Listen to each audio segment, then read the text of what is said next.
Hi everyone! So welcome to Friends Together's Hurricane Preparedness live show. It was just 1 year ago today that Irma got us really good here in Southwest Florida.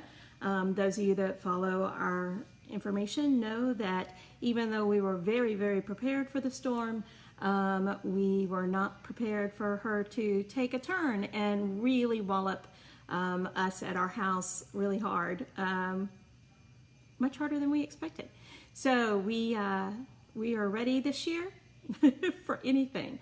And with 4 of them brewing out in the tropics right now, I think it's time that we talk about how everybody should be prepared.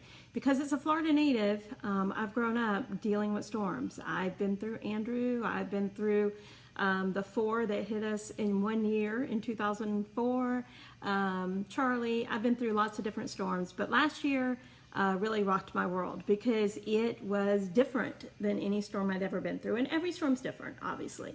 But this storm, it was the first time I'm living in a house that has a well and a septic tank. And even though I thought I was prepared for that, not having electricity for 3.5 weeks also meant I didn't have water. And I didn't have water to flush the commode or any of that stuff either. And although I always tell people fill up your bathtub, a bathtub doesn't last really long when you have 7 people in a house because of the storm, right? So we have a lot of lessons that we learned last year, and we want to share those with you. So I'm going to get started. I know people are joining, but I'm just going to go straight into this and talk about the most important things, and everybody can go back and watch it from the beginning. So we're going to have, Ashley's going to be putting up some slides in the comments so that it's got good information on it that you can keep and use. And remember, although we're talking hurricane prep, a lot of this applies to any other major disaster or bad snowstorm or an event of a natural, we're coming up on the anniversary of 9/11. So being prepared is always important. So the first thing everybody needs to have, no matter where you are, if you are in a place where there can be an emergency, everyone needs to have a go bag. Your go bag has several sets of clothes in it, and it also has your toothbrush, your toothpaste, your immediate medicine that you're going to need, your sturdy shoes, because flip-flops are not a good thing when there are a lot of trees down, and all those kinds of things that you may need immediately. And you may think, well, Kathy, I'm not going to a shelter. Well, we didn't think we were going to a shelter last year either. And as it happens, we didn't, but we sure needed everything that was in our go bag because when you have no electricity, it's dark, it's in the middle of the night, with that, you know where everything is. So when it comes to your clothes and your children's clothes and those kinds of things, have it packed. Everybody pretty much has enough clothes that you can leave something like that packed and have it packed for a month or 2 at a time, right? So my go bag is always packed. Well, we all know I'm on the go all the time, but this go bag is packed and ready to go in case of an emergency. And it has stuff in it, not just for me, but it has stuff in there for Wendell and stuff in there for Troy as well, because we know that they probably don't have a go bag packed, right? So the next thing you have to have is cash. You'll go, Kathy, I don't use cash. I use my credit card. Well, guess what? When there's no electricity, you can't use your credit card. We were out of electricity literally for over 3 weeks. So lots of the stores were out of electricity for several days, more than a week. Some of the smaller stores out where we live, you can't pump gas because you can't, you have no cash and all you have is your ATM card, those kinds of things. So make sure that you have cash on you that you can use. The next thing that is so important, and after the storm last year, I sent Lindsay, Garrett, Jessica, Ashley, all kinds of people, an old-fashioned atlas, because so many people today depend on Google or they depend on the GPS on their phone. Well, we didn't even have cell service in Lehigh. I didn't have cell service for a week. I had to drive into Fort Myers to get any kind of service at all. And so these atlases are great. You can get them on Amazon, you can get them in Walmart, you can get them in Target. I love the one that has all 50 states in it, and then the big cities have individual maps.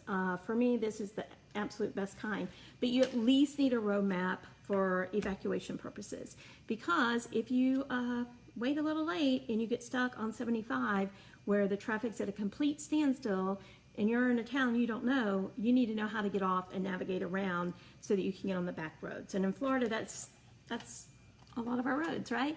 But that's true no matter where you are. Those of you that are up the country and are looking at the storm that's out there right now going, wow, we may really get hit. Yes, you may really get hit. And although we're really prepared down here year round, just because if you've lived in Florida your whole life, you know that this is something you have to be ready for. Some of you guys, I'm sure this may be a little scary because it's, you know, the first time you're looking at something so big coming your way. So it's just really important to think it through now and get it done, not the night before, because the night before, you're not going to be able to find these. The night before, the ATM machine may very well be out of cash. The next and most important thing, and I've been hammering you guys for about 3 years about this, but if you're seeing this for the first time, these solar lights that we take with us to Africa are the best money you could ever spend. On Amazon, you can get 4 of them for $40, so $10 a piece. In most of the stores, they're right at $14. It's hard for you to see how bright this is, but it's extremely bright. There's different settings on it. It charges, it's solar, there's no battery whatsoever. This one right here is almost 4 years old, and it gets turned on every day. It stays in our windowsill, so it stays charged, and we turn it on every day. This is my test one to see how long it's gonna last, and 4 years into this, it's still working really good. They float because they were originally marine lights. But if you're looking for them on Amazon, you just search blow up solar lights. And you want to make sure, there's several different kinds, you want to make sure you get the kind that has no batteries in them. Now, everybody still needs regular flashlights. What's important about this flashlight is, see, I have a little bracelet on it. Every door in my house, every bedroom door and every bathroom door has a flashlight that hangs on the door. They stay there. I change the batteries in them. When I change the smoke detector batteries, I check the batteries that are in these flashlights. You want a flashlight to be hanging somewhere where you know where it is and you can get to it. And if you have children in your house and that's an emergency type situation, you want to make sure they're hanging on their bedroom doors as well. The bathroom's a really important place to make sure you have light. And so, you know, flashlights are not that expensive. You can pick these up. We do have the crank flashlights as well that you just crank.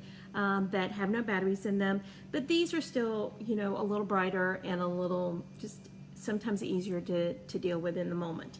So having those. It's important to have at least one heavy-duty flashlight. If you have to go outside, check and see damage in your yard, or in the middle of the night, you're scared of trees falling, or whatever it may be. It's really a good idea to have one of these old-fashioned heavy-duty flashlights with the big battery in it. Just make sure you check that battery every once in a while because they can definitely leak. You want to make sure that you have plenty of small batteries for your other appliances, whether it's your radios, because everybody needs to have a radio. It's really great if you can have a NOAA radio that has the crank on them, but if you don't have a crank one, just make sure you have plenty of batteries because it's amazing how fast batteries go down, and make sure they're the right size. Whether it's an A, a double A, a C, a D, make sure you check and see so you have it. The next thing, and really important, are power packs for your appliances. Your cell phones, your iPads, those kinds of things. We have probably 15 power packs because obviously I take them back and forth with me when I'm traveling to other parts of the world. So having these completely and fully charged up is really important because again, they go fast, and it's amazing how fast your appliances go down when you have no electricity. Let me assure you of that. So if you're not familiar with these, this is a small one. This will charge my cell phone twice. It's small. We have big ones as well. You can order them on Amazon. You do not need to spend $99. The $29, the $39 ones that say they'll charge your phone 8 times, they will. Trust me, I promise you they will. And really important and good to have. It's important to have your toolbox. I just have a tape measure here to remind you about tools, but make sure you have your toolbox. Have it at the ready because you just don't know what's going to happen. Last year, as it began, the storm, we had put a brand new roof on our house. Brand new. They literally finished it like 3 days before the hurricane came. Well, unfortunately, it's a metal roof, and the membrane had not baked fully in place. So it began to rain through the vents in our home across the house, right? And we had some drywall falling, we had different things. So important to have your toolbox handy and inside, not outside in the shed somewhere where it's really hard for you to get to it. The other thing that you should have that's in the tool variety of things, and one of these kinds of pumps. This is my go-to gift for people these days. This will pump up all the tires on your car. It will pump up anything that you may need to blow up, whether it's an air mattress or a raft for your animal in the pool. It doesn't matter. And the great thing about this is it can plug into a plug, but it can also plug into your car. And they have a reverse on them and everything. And again, these are not expensive. I think these are $39, the Black & Decker ones, but there's all different kinds. But just make sure when you purchase one of those that it will plug into your cigarette lighter as well as have a plug into the wall, because if you don't have electricity, it's really important. Another really important lesson that I learned last year is to have a supply of damp rid. Now, this is one of the containers, but right now I have probably 15 of the hanger ones that you can hang up, whether it's your closets or wherever, because if water starts to get into your house, you are not going to be able to find these at Home Depot the week after the storm. And so having these on hand is really important. We are still, I'm sure you can hear that water. We are still a year later drawing water out of this house. It's just crazy. So making sure you have those in advance is really important. The next thing that's over with my tool section, which you wonder why that would be, is a couple of pitchers. You should have one of these kind of pitchers in every bathroom in your house, because you're going to fill up your tub and you want to be able to flush your toilet. And I want to say that about filling up your tub or filling up your washing machine. People fill up different things. In the South, we pretty much fill up our tubs.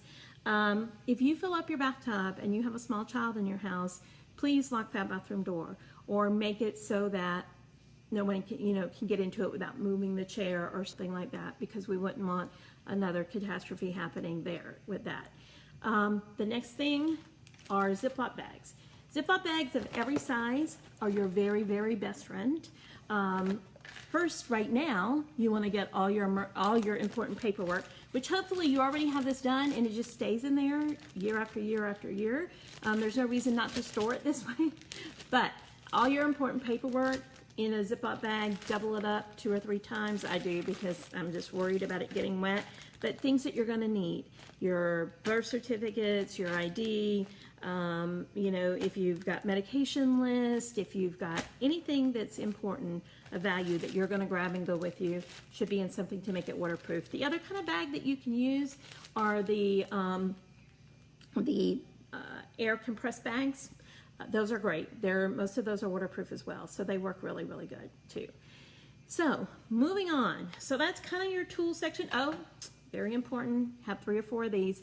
Now, the reason I want you to have these solar lights is because, 1, no batteries, but 2, candles can be dangerous, right?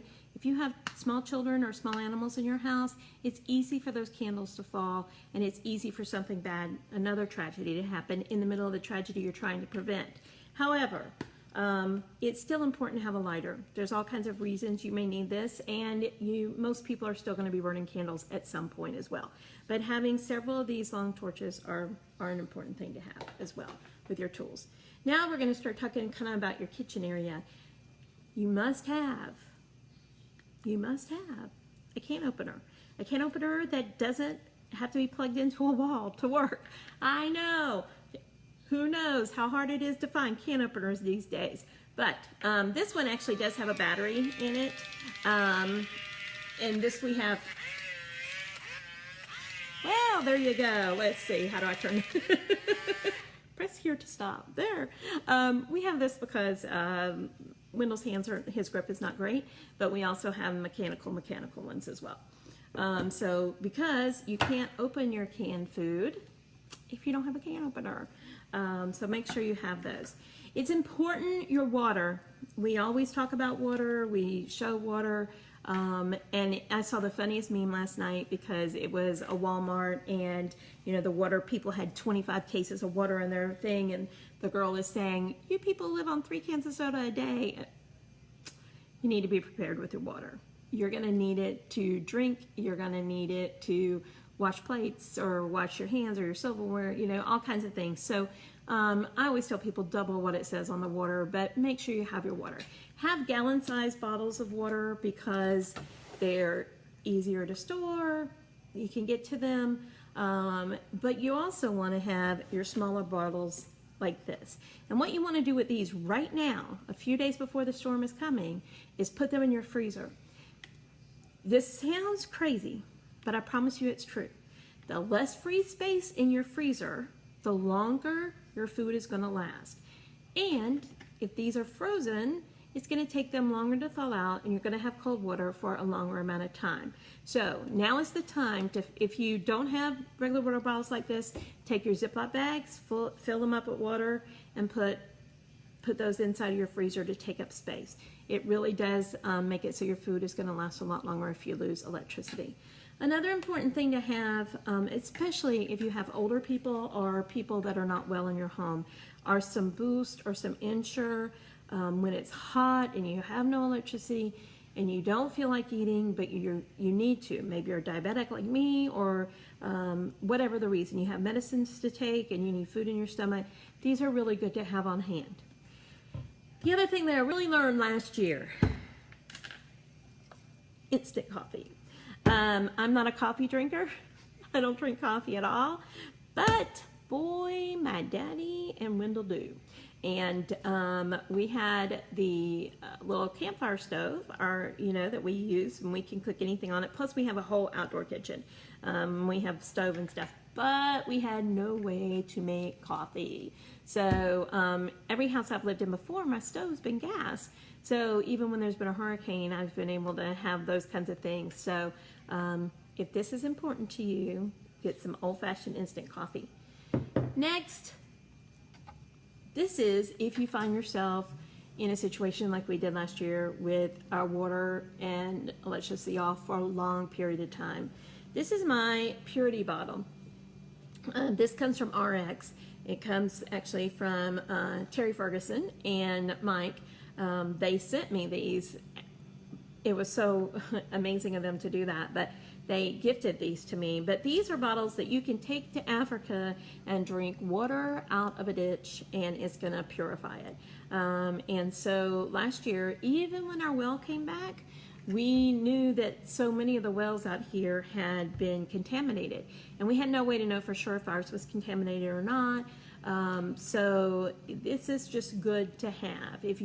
We luckily had plenty of bottled water, but these are really a good thing to have. And there's different ones on the market, but these are great. So the next thing is when we start talking about medicine. First off, sunscreen. If you're going to face a storm, you need to have sunscreen.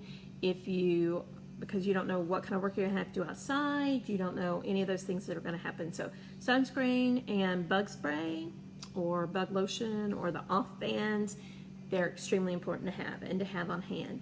And then you have to have go kits of medicines. Now this happens to be one that stays made up in my house at all times. I have one in the master bathroom, and I have one in our guest bathroom as well. Inside of it, it has a small first aid kit. It has stuff in case somebody gets burned. It has hydrocortisone in it. It has ACE bandages, regular Band-Aids. It has wet ones. It has all the stuff in case you get stung by something, Benadryl, hydrocortisone. It has everything you can need, and of course it has gloves in it. And a small first aid kit and a small flashlight. And these bags stay packed year-round. They stay set up, and they stay in those two locations where everybody knows where it is in case somebody were to get hurt in the middle of something happening. The next thing that stays set up in our house all the time is a kit in our kitchen for an emergency as well. And this kit also has a flashlight inside of it. It has gloves, it has alcohol, it has burn gel, it has the Perel kind of stuff in it, and it too has Benadryl, because bugs and stings are very, very common when we're talking about a bad storm. And so it has all that kind of stuff in it. This is in a Tupperware container. It stays in the kitchen. The reason it's in this kind of container is if something happens and we have to leave. We've got our go bag. This is our go container of medical supplies. We just grab it and it goes. The other bags that we have are cloth bags, so although they're nice little backpacks, they get soaked, then everything inside of it gets soaked. So we have this made up. I also have the easy kind of alcohol and peroxide and those kinds of things, because having access to this just in your different rooms is just easy and it's cheap, and so we make sure we have that. Plenty of paper towels, and never leave home without it. If you have to go to a shelter, you want to make sure on your list of things that you're taking with you is your own toilet paper, because I promise you, any shelter you're at is eventually going to run out of toilet paper, and you don't want to be without that. So making sure you take that with you is really important. There are lots of things specific to the areas where you may live that you want to make sure you add to your kit, depending on where you are, maybe you live on a lake, maybe you live really close to the ocean. In the squares that Ashley's going to put, you'll see information about shelter stuff, pet supplies, the things that you really need to think about, and you need to make those tailored to the area that you live. Everybody's in a little bit of a different situation, but regardless, now is the time to prepare. 1 year ago today, we had no idea what havoc Irma was going to wreak on us. We had no idea what was coming next with Maria for Puerto Rico. And so no one could have imagined that folks in Puerto Rico and the islands should have been prepared to be without electricity for an entire year. There's no way you can be prepared for that. But everybody needs to be prepared for 2 weeks at least of whatever may come when you're facing a big storm or anything like that. These kits, when you make them up, leave them set up. Yes, you need to change your batteries and things every once in a while and those kinds of things, but once you make your kit, it's ready and you don't have to go through this every year. The other thing that's really good to have on hand that I don't have in here to show you because they're on the garage are the big Tupperware kind of containers, you know, the storage bins. Because if it starts raining in your house, like it did ours, then if they're empty, you can throw other things in it that you couldn't imagine were going to get wet inside of them. In your house, to prepare your house, I see people still taping their windows and that kind of stuff. Taping your windows doesn't do a lot, although it will keep the glass from shattering inside. So, you know, if taping your windows makes you feel a little safer, then go for that. But if you have hurricane shutters, you need to use them. You need to know how to use them. I'll be completely transparent. Last year was our first storm in this house, and this house came with hurricane shutters. They've just been in the garage since we bought the house. And when Troy went to put them up, half of them were stripped. The screws didn't go into the line up to go into the wall like they were supposed to. And so, you know, we had to spend this year getting some of that stuff replaced. So check those things out if you're in a new house. Make sure you know what will do what. There is, a lot of times people say, well, I'm going to put all my valuable stuff inside of my dishwasher because that has to be waterproof. Yes and no, because somebody called me last year, and this wasn't funny because I love her so much and she could be watching this, but after the storm, she had all her stuff inside of her dishwasher, and somebody had walked by, something had hit it, and while the power was still on, and all of her stuff went through the dishwasher. Not good. So the Tupperware containers are a really good idea as opposed to that. Filling your washing machine up with water if you have a stand-up and not a front loader. That's another place to have a good supply of water. You have to have as much water available as you can if you don't know how long you're going to be without water. We luckily have a pool outside, so we were able to pull water in for that, and By day 7, I was jumping in that pool to wash. I didn't care. We have a saltwater pool. A saltwater pool. I wasn't worried. But at any rate, you can't be prepared for every single emergency, but you can be prepared for the things that you know are probable. Don't make yourself crazy worrying about the things that may not happen, but make yourself aware enough to be prepared for the things that might probably happen. So we are going to share other information. We've got some squares with information in it and some different stuff. We'll put up a file, and I hope that everybody is safe. I hope that everybody in the path of all these storms gets prepared today, right now. Take 2 hours, 3 hours, get it done, and then you don't have to worry about it anymore. So until next time, be the boss of your brain.